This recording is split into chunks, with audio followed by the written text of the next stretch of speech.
आपके लिए general science से रिलेटेड महत्व इंपॉर्टेंस क्वेश्चंस की सीरीज लेकर आए हुए हैं, जो कि रिलेटेड है आपके धातु और अधातु यानी मेटल्स एंड नॉन मेटल्स का। ये हमारा वीडियो नंबर 2 है, यानी इसका टॉपिक नंबर 2 है इसका। चलिए हम लोग आज स्टार्ट करते हैं इस क्वेश्चन को।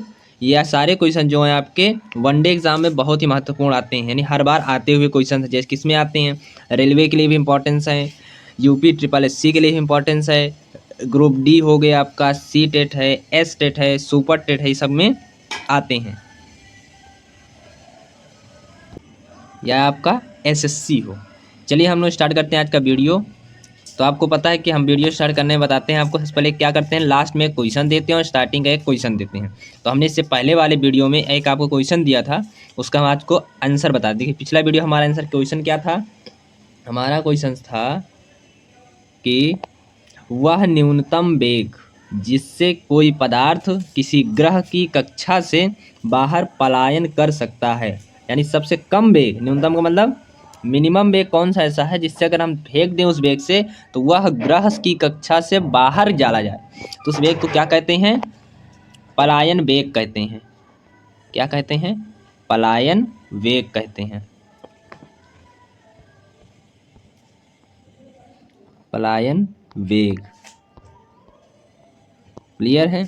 चलिए तो हम आपके लिए जो प्रश्न लेकर आए हैं वो क्या है हमारा, तो हमारा आज का प्रश्न क्या है, आज का प्रश्न देखिए आपके लिए, आपको इसको कमेंट करना है और इसका आंसर हम वीडियो के लास्ट में बताएंगे। हीरे की संरचना कैसी होती है, यानी हीरा जो होता है, हीरा को इंग्लिश में कहते हैं डायमंड, इस डायमंड की जो स्ट्रक्चर होता है कैसा होता है उसको आपको कमेंट करना है, हीरे को कमेंट करना है कैसा स्ट्रक्चर इसका होता है, हमें लास्ट में इसका आंसर आपको बताएंगे। चलिए हम आज का क्वेश्चन स्टार्ट करते हैं। सबसे पहला क्वेश्चन है हमारा कि ऐसे तत्व जो इलेक्ट्रॉन का त्याग कर यानी इलेक्ट्रॉन को देकर धनायन बनाने की प्रवृत्ति रखते हैं कहलाते हैं। यानी कोई मान लो एक ठो मेटल हो या कहते तत्व है, एलिमेंट है, वो एलिमेंट क्या कर रहा है, अपने से एक इलेक्ट्रॉन को दे देगा। जब एक इसके पास इलेक्ट्रॉन चला गया तो इसके पास क्या बचा, यानी इसके पास धनायन की संख्या ज़्यादा हो गई, तो ये इलेक्ट्रॉन को देने वाले क्या कहलाते हैं, जो इलेक्ट्रॉन को देते हैं उन्हें कहते हैं धातु। Option number A is the right answer. और अधातु क्या होते हैं, जो इलेक्ट्रॉन को ले लेते हैं, यानी इसी को इरिवर्सिबल रिएक्शन लिख दो, ए पॉजिटिव प्लस इलेक्ट्रॉन से ए बन जाए तो वो हो जाएंगे आपके अधातुएं। चलिए चलिए नेक्स्ट क्वेश्चन है, नेक्स्ट क्वेश्चन है धातु और उनके यौगिक यौगिक है ये,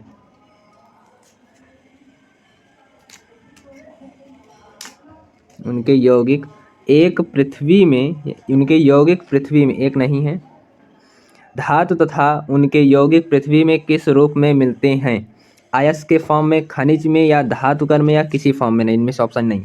किस फॉर्म में मिलते हैं वो आपको जो मिलते हैं वो सब किस फॉर्म में मिलते हैं, खनिज के फॉर्म में मिलते हैं, खनिज, खनिज the right answer. Option number B is the right answer. चलिए क्वेश्चन, नेक्स्ट क्वेश्चन है हमारा कि खनिज से अयस्क व अयस्क से शुद्ध धातु प्राप्त करने की क्रिया को कहते हैं। यानी आपको खनिज मिला था, अब उस खनिज से आप अयस्क मिलिए और फिर अयस्क से शुद्ध मेटल ढूंढ लीजिए, तो उस प्रोसेस को क्या कहते हैं, गालक, धातुकर्म, शुद्धिकरण, या सभी।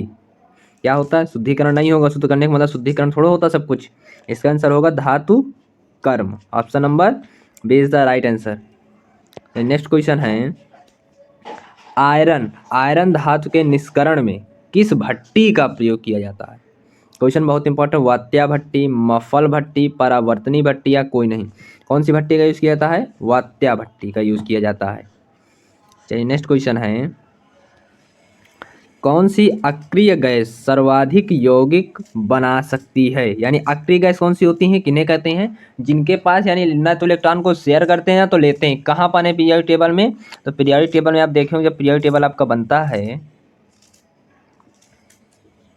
तो ये वाले जो एलिमेंट है यहाँ पर लास्ट में ये 6 होते हैं कॉलम, तो यहाँ पे जो 18th नंबर ग्रुप वर्ग होता है 18 वाला, उसे कहते हैं हम लोग अक्रिय गैस, अक्रिय यानी अक्रिय वो वर्ग होता है, तो उसमें जो मिलते हैं वो सब गैसेस होती हैं और वो किसी से फॉर्म नहीं करते, तो उन्हें क्या कहते हैं, जीनॉन कहते हैं, रेडॉन कहते हैं, आर्गन कहते हैं, नियॉन कहते हैं। नियॉन का सिंबल क्या होता है, NE, argon AR, radon, RN, xenon, XE. तो सबसे ज़्यादा कौन बनाता है? एक्सी बनाता है, यानी जिनॉन बनाता है। Xenon is the right answer, option number is the right answer. Please आप लोग वीडियो को लाइक करिए, चैनल को सब्सक्राइब करिए और कमेंट करिए। चलिए हमारा नेक्स्ट क्वेश्चन है, क्वेश्चन नंबर 6 है, मस्टर्ड गैस बनाने में किस गैस का प्रयोग किया? याद रखिए, मस्टर्ड गैस को बनाने के लिए किस गैस का यूज़ किया जाता है? Chlorine, hydrogen, nitrogen, carbon dioxide. Carbon dioxide का फार्मूला कोई पूछेगा तो CO2 नाइट्रोजन का, N2 हाइड्रोजन का, H2 क्लोरीन का, Cl2। तो कौन सी यूज होती है? Cl2। Chlorine gas is the right answer. आप लोग प्लीज़ कमेंट करिए और आंसर बताइए हमको, कमेंट करते रहिए। सर्वाधिक इलेक्ट्रॉन बंधुता वाला है, यानी इसमें से जो दिए हुए एलिमेंट, इन एलिमेंट में सबसे ज़्यादा इलेक्ट्रॉन बंधुता किसके पास होती है? इलेक्ट्रोनेगेटिविटी वाला कौन एलिमेंट है? क्लोरीन है, फ्लोरीन है, ऑक्सीजन है या ब्रोमीन है? आप लोग कमेंट करिए कौन सा है। जी हाँ, chlorine, option number A is the right answer. चलिए नेक्स्ट क्वेश्चन है, 7 नंबर हमारा क्वेश्चन क्या कह रहा है। नेक्स्ट क्वेश्चन, क्वेश्चन नंबर 8 है, प्याज की कड़वाहट का क्या कारण है? यानी प्याज में कड़वाहट जो आती है तो किसके कारण आती है? ऑक्सीजन की उपस्थिति कारण, सल्फर की, या सल्फर के यौगिकों की, या दोनों, ए, बी और सी बोथ। यानी सल्फर भी है और सल्फर के यौगिक भी हो। कौन सा ऑप्शन सही है? ऑक्सीजन की वजह से नहीं होती है, तो क्या बचता? सल्फर की वजह से भी होती है और सल्फर के यौगिक भी मिल गए। सल्फर के यौगिक में भी सल्फर प्रेजेंट होता है, यानी ऑप्शन नंबर बी और सी दोनों से, यानी option number D is the right answer, both. चलिए नेक्स्ट क्वेश्चन है, चलिए हम क्वेश्चन नंबर 9 पे चलते हैं। क्वेश्चन नंबर 9 कह रहा है, फोटोग्राफिक फिल्म में किसका प्रयोग किया जाता है? Silver chloride, silver iodide, silver fluoride या सिल्वर ब्रोमाइड? तो कौन सा यूज़ किया जाता है? सिल्वर ब्रोमाइड किया जाता है, option number D is the right answer. चलिए हम क्वेश्चन नंबर 10 पे चलते हैं। क्वेश्चन नंबर 10 कह रहा है, कौन सा हाइड्रोजन ठोस अवस्था में पाया जाता है? हाइड्रोजन ठोस अवस्था में पाया जाता है, तो हाइड्रोजन कितने होते हैं? 4 ही हाइड्रोजन होते हैं। कौन कौन से होते हैं? क्लोरो, ब्रोमो, फ्लोरो, आयोडो। यानी Cl क्लोरो है, Br ब्रोमो है, F फ्लोरो है, I आयोडो है। तो कौन सा है जो ठोस अवस्था में? ये आपको पता है, क्लोरो यानी क्लोरीन, तो क्लोरीन गैस फॉर्म में पाई जाती है। ब्रोमीन भी गैस फॉर्म में पाई जा रही है। अरे ब्रोमीन वैसे भी क्या है? अधातु होते हुए ये लिक्विड फॉर्म पाई जा रही है। अभी आपको जस्ट अभी क्वेश्चन आपने पढ़ा है। तो फ्लोरीन गैस है, तो बचता क्या है? आयोडीन, जो कि आप आयोडीन क्या यूज़ कर रहे हो? नमक यूज़ कर रहे हो, तो iodine is the right answer. यही एक ऐसा है जो सॉलिड फॉर्म में पाया जाता है। तो अब क्वेश्चन नंबर 10 का राइट आंसर हो जाएगा ऑप्शन नंबर डी, आई, यानी आयोडीन, आयोडाइड। चलिए क्वेश्चन नंबर नेक्स्ट चलते हैं। क्वेश्चन नंबर नेक्स्ट क्या है हमारा? 11। क्वेश्चन नंबर 11 कह रहा है, कौन सी अधातु सामान्य ताप पर द्रव अवस्था में पाई जाती है? Hydrogen, bromide, nitrogen, sulphur. कौन सा पाया जाता है? ब्रोमाइड। देखिए अधातु है तो इसलिए ब्रोमाइड है, धातु होता तो क्वेश्चन चेंज होता है। नहीं बताएंगे धातु के बारे में आपको। चलिए क्वेश्चन नंबर हम लोग चलते हैं नेक्स्ट। क्वेश्चन नंबर नेक्स्ट है हमारा 12। क्वेश्चन नंबर 12 क्या कह रहा है, धातुएं अम्ल से क्रिया करके कौन सी गैस विस्थापित करती हैं? क्लोरीन, हाइड्रोजन, कार्बन डाइऑक्साइड या ऑक्सीजन? तो धातु को एक धातु ले लो, हम धातु ले लेते हैं, मान लेते हैं जिंक ले लिए, प्लस अम्ल कोई एक ले लो, अम्ल ले लेते हैं, चलिए हम HCl, इससे रिएक्शन करा देते हैं। तो जिंक कैसा होता है? जिंक के पास होता है Zn का +2 चार्ज, और HCl में क्या है? H पॉजिटिव होता है, Cl निगेटिव होता है। तो पॉजिटिव निगेटिव के पास जाएगा, यानी अगर ये इसके पास 2 चार्ज है, न्यूट्रल होना चाहिए सभी एलिमेंट, तो ये 2 क्लोरीन माइनस के चाहिए होगा, तो यानी 1 क्लोरीन, इसलिए यहाँ 2 क्लोरीन कर देंगे, तो यहाँ से 2 H भी मिल जाएगा, 2 निगेटिव मिल जाएगा, तो Zn Cl2 मिल जाएगा, और यही ZnCl2 मिल जाएगा। तो कौन सी गैस बचती है?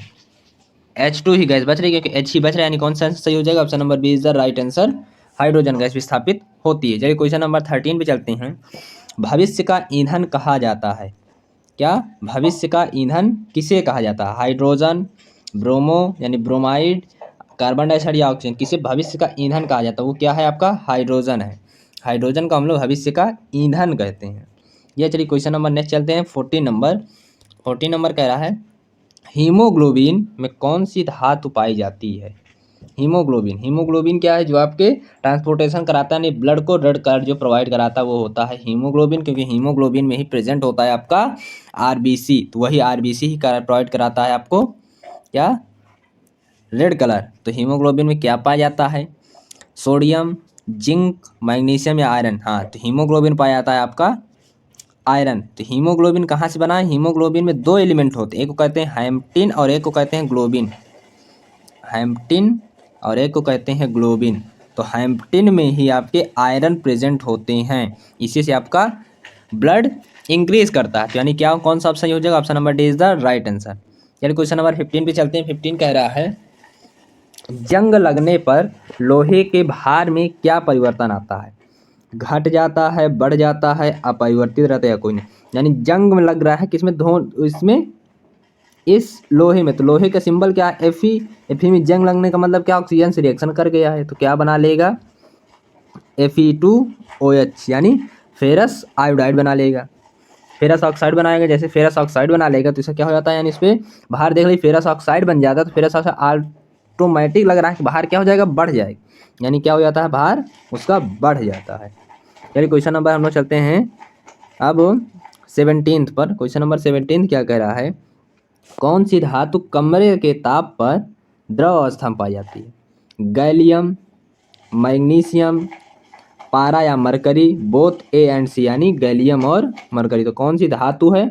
धातु आपकी गैलियम भी है और मरकरी भी है, जो कि कमरे के ताप पर द्रव अवस्था में पाई जाती है। मरकरी तो आपको सबको पता होगा, क्योंकि आपके इसमें थर्मामीटर में प्रेजेंट होता है, तो लिक्विड फॉर्म में ही होता है। गैलियम नहीं पता था, तो गैलियम आज से जान लीजिए। गैलियम और मरकरी दोनों ऐसे एलिमेंट हैं जो कि सामान्य कमरे के ताप का मतलब सामान्य ताप कितना होता है?